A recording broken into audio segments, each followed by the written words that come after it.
बिस्मिल्लाहिर्रहमानिर्रहीम अस्सलाम वालेकुम डियर असातिज़ा इकराम। इस वीडियो में मैं आपको रिटायरमेंट के मुतालिक आगाही फराहम करूँगा कि गवर्नमेंट ऑफ पंजाब ने अब रिटायरमेंट को मैनुअली रिटायरमेंट ख़त्म कर दिए, बल्कि जो रिटायरमेंट का सारा प्रोसेस है वो ऑनलाइन कर दिए कि आप ऑनलाइन रिटायरमेंट किस तरह से अप्लाई कर सकते हैं, कौन कौन सी रिटायरमेंट के लिए आप अप्लाई कर सकते हैं। इस वीडियो में मुकम्मल तफसील से आपको आगाही फराहम करूँगा और ये बताऊँगा कि आप किस तरह से रिटायरमेंट को किस तरह से अप्लाई कर सकते हैं। तो चलते हैं वीडियो की तरफ। तो रिटायरमेंट को गवर्नमेंट ऑफ पंजाब ने 3 इकसाम में तकसीम किए हुए हैं। पहली रिटायरमेंट कहती है रिटायरमेंट एट सुपर एनुएशन। ये सुपर एनुएशन रिटायरमेंट उस वक्त होती है जब आपकी उम्र 60 साल हो चुकी है और अब आप रिटायरमेंट के काबिल हैं। इस रिटायरमेंट को जब 60 साल की उम्र में जब आप रिटायरमेंट लेते हैं तो इसको सुपर एनुएशन रिटायरमेंट कहते हैं।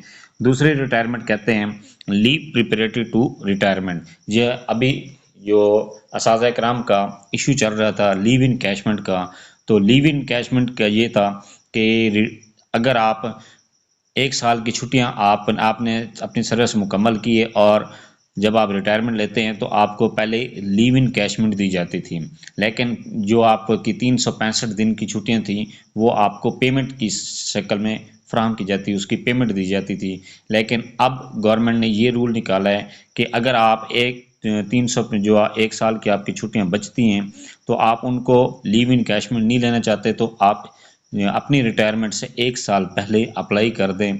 इस जो रिटायरमेंट का है वो एक साल आपको मुकम्मल छुट्टियां फ्राहम की जाएंगी और मुकम्मल पे के साथ आपको छुट्टियां दी जाएंगी। इस तरह की रिटायरमेंट को कहते हैं लीव प्रिपरेटरी टू रिटायरमेंट। जब आपकी 1 साल की छुट्टियां मुकम्मल हो जाएंगी उसके बाद आपकी उम्र भी मुकम्मल हो जाएगी और जब आपकी उम्र मुकम्मल होगी तो आप उस वक्त रिटायरमेंट अप्लाई कर दें। इसके बाद है रिटायरमेंट प्री मैच्योर रिटायरमेंट उस वक्त होती है जब आपकी उम्र आपने सर्विस गवर्नमेंट ऑफ पंजाब के रूल्स के मुताबिक सर्विस आपकी 25 साल मुकम्मल होगी और 25 साल सर्विस मुकम्मल करने के बाद मज़ीद आप सर्विस नहीं करना चाहते, रिटायरमेंट के लिए अप्लाई कर देते हैं।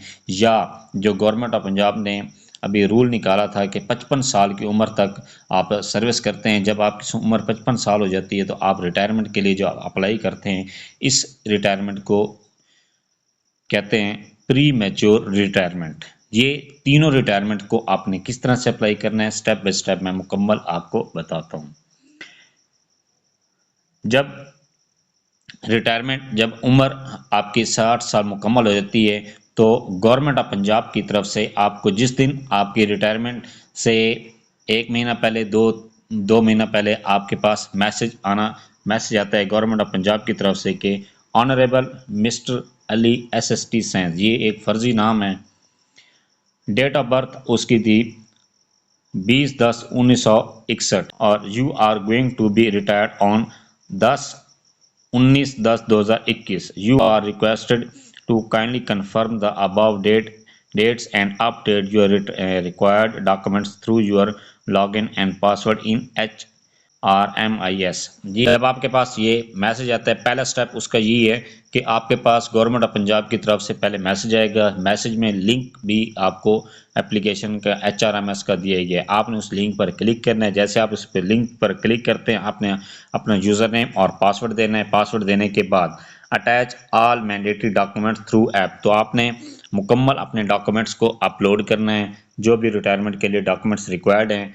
तो ये क्या करेंगे, जब आप डॉक्यूमेंट्स को अपलोड कर देंगे तो system will forward the case to concern officer as per rules और डेलीगेटेड पावर। तो सिस्टम क्या करेगा, आपके जो अगर आप प्राइमरी स्कूल में हैं तो आपके दरख्वास्त AEO के पास चली जाएगी। अगर आप मिडल में हैं तो आपके हेडमास्टर के पास चली जाएगी। अगर आप high school higher secondary school में हैं तो फिर भी आपकी एप्लीकेशन आपके हेडमास्टर के पास चली जाएगी। हेडमास्टर उसको फॉरवर्ड करेगा। फॉरवर्ड करने के बाद documents verification and forward to approving authority, फिर डॉक्यूमेंट्स आपके वेरीफाई होंगे और हायर अथॉरिटी को चली जाएगी। इसके बाद authority will approve the case. आपकी अथॉरिटी जो है अपॉइंटिंग अथॉरिटी आपकी एप्लीकेशन को अप्रूव करेगी। अप्रूव करने के बाद notification issued and circulated via HRMS to all concern officers. दो आपके जो अगर रिटायरमेंट सारा का प्रोसेस मुकम्मल हो जाता है तो आपको आपके HRMS पर नोटिफिकेशन शो हो जाता है कि आपकी रिटायरमेंट मुकम्मल, आपकी रिटायरमेंट हो चुकी है। और दूसरा तरीका है कि लीव प्रिपरेटरी टू रिटायरमेंट। जब आप लीव प्रिपरेटरी के तौर पर अप्लाई करते हैं तो उसके लिए आप गवर्नमेंट ऑफ पंजाब की तरफ से आपको कोई मैसेज नहीं आता है, बल्कि आप जब आपकी रिक्वायरमेंट पूरी हो जाती है तो फिर आप क्या करते हैं, HRMS की वेबसाइट पर अप्लाई करते हैं। उसको यूज़र नेम और पासवर्ड एंटर करने के बाद system will verify his or her for super एनुएशन।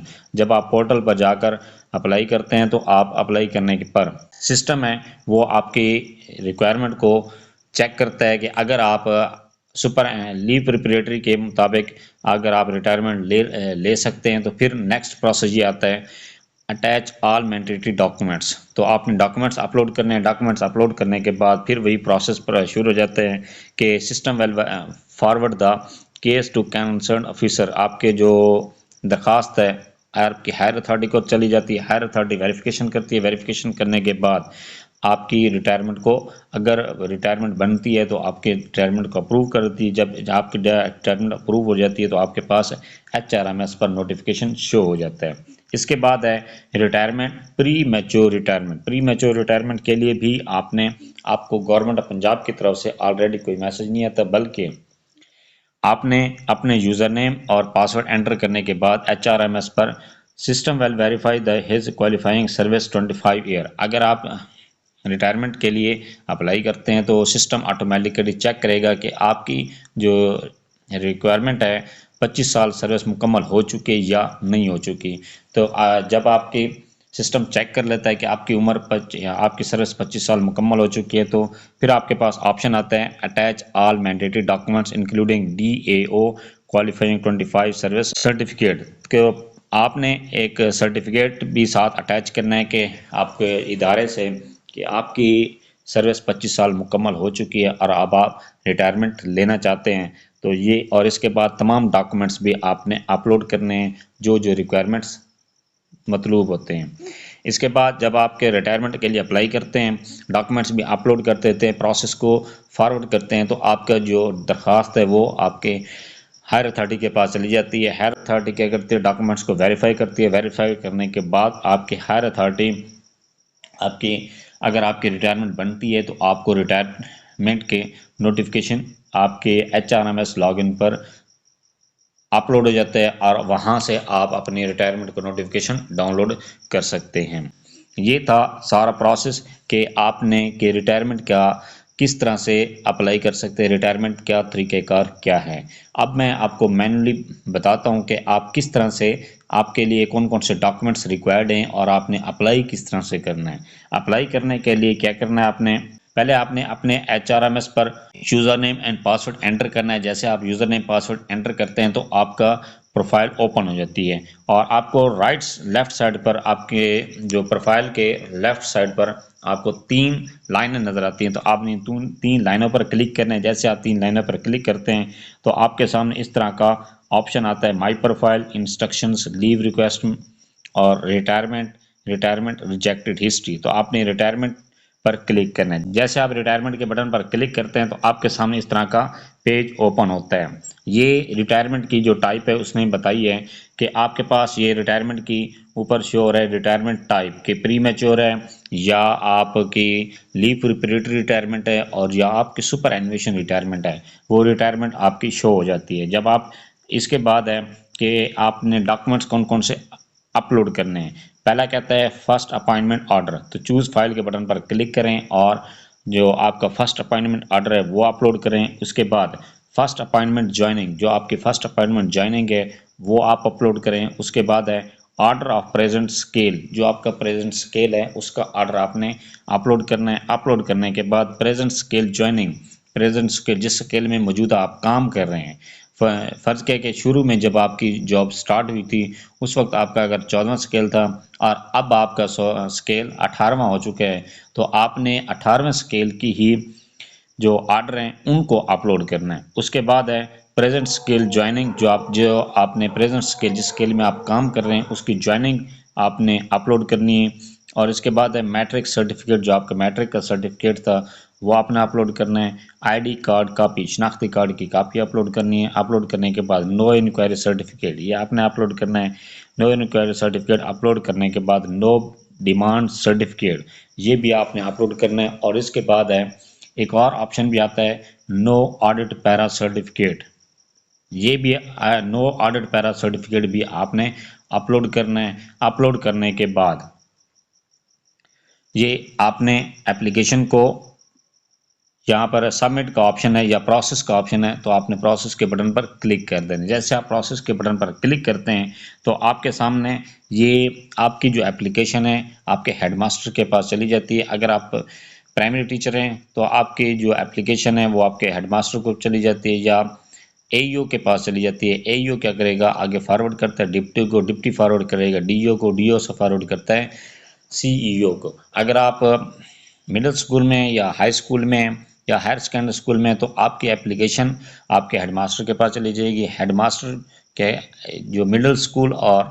Middle school के पास जो वाले हेडमास्टर एप्लीकेशन को फॉरवर्ड करेगा एईओ के पास, एईओ फॉरवर्ड करता है डिप्टी के पास। जबकि हाई स्कूल और हायर सेकेंडरी स्कूल में जो एप्लीकेशन है टीचर फॉरवर्ड करेगा हेडमास्टर के पास। हेडमास्टर के पास अथॉरिटी होती है कि वो डायरेक्ट डीओ को फॉरवर्ड करता है, वो एईओ और डिप्टी को फॉरवर्ड नहीं करता, क्योंकि हाई और हायर सेकेंडरी स्कूल में जो डिप्टी के इख्तियारात होते हैं वो मास्टर के पास ही होते हैं।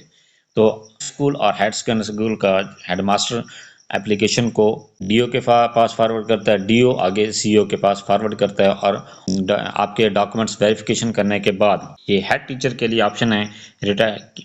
जब हेड टीचर अपने टैब को ओपन करते हैं तो उनके पास इस तरह का ऑप्शन आता है। उनके पास ये डॉक्यूमेंट सारे आपके शो हो रहे हैं। शो होने के बाद वो आपके डॉक्यूमेंट्स को चेक करते हैं और सबमिट के या फॉरवर्ड के बटन पर क्लिक करते हैं और उसके बाद सबमिट के बटन पर उन्हें क्लिक करना है। जैसे सबमिट के बटन पर क्लिक करेंगे तो for approving or sanction authority के पास आपके डॉक्यूमेंट आपकी एप्लीकेशन चली जाती है। सैंक्शन अथॉरिटी इसको अप्रूव करती है। अप्रूव करने के बाद वे क्या करते हैं कि आपके पास ये अप्रूव्ड का ऑप्शन आता है और व्यू लेटर के बटन पर आप क्लिक करते हैं। जैसे व्यू बटन लेटर के बटन पर आप क्लिक करेंगे आपके पास इस तरह का नोटिफिकेशन शो हो जाता है। जब आपके पास नोटिफिकेशन आ गया तो इसका मतलब है कि आपकी रिटायरमेंट मुकम्मल हो चुकी है। अब आप इदारे से मुकम्मल तौर पर रिटायर्ड हो चुके हैं। ये था सारा प्रोसेस कि आप ई रिटायरमेंट या ऑनलाइन रिटायरमेंट के लिए किस तरह से अप्लाई कर सकते हैं। Thanks for watching. अगर वीडियो अच्छी लगी है चैनल को सब्सक्राइब कर दें, लाइक एंड शेयर करें।